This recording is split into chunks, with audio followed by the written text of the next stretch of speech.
Mais est-ce que c'est un effet d'annonce ou pas ? Autonomie, cette perspective ouverte par Gérald Darmanin sera sans doute au cœur de la visite du ministre de l'Intérieur en Corse. Oui, une île de beauté secouée par les violences depuis l'agression d'Yvan Colonna en prison. Frédéric Michel, vous êtes au siège de la collectivité territoriale de Corse à Ajaccio pour Europe 1. Gérald Darmanin est arrivé en milieu d'après-midi. Les réunions avec les représentants politiques, économiques et sociaux s'enchaînent et elles ne sont toujours pas terminées.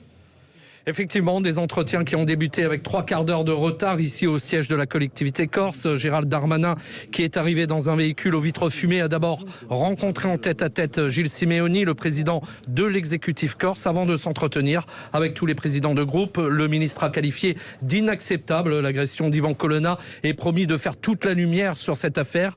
Il rencontre actuellement les forces politiques, économiques et sociales de l'île. Il y a notamment des syndicats, des étudiants nationalistes mobilisés depuis le début et le collectif corse de défense des prisonniers politiques. Et sur ce sujet du rapprochement des prisonniers, pas d'annonce sur un calendrier, nous a dit le maire d'Ajaccio, Laurent Marcangeli. Gérald Darmanin qui a surpris tout le monde en lâchant avant d'arriver sur l'île le mot autonomie, sans préciser ce qu'il entend par autonomie, mais prévenant que le chemin serait long. Écoutez ces réactions recueillies dans les rues d'Ajaccio.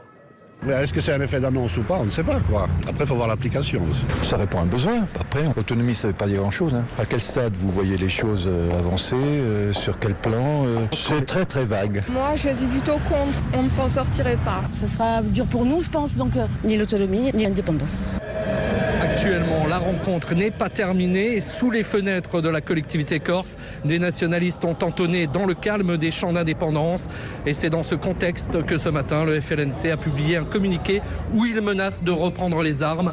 Mais on a connu l'organisation clandestine plus virulente. Frédéric Michel en direct d'Ajaccio pour Europe 1.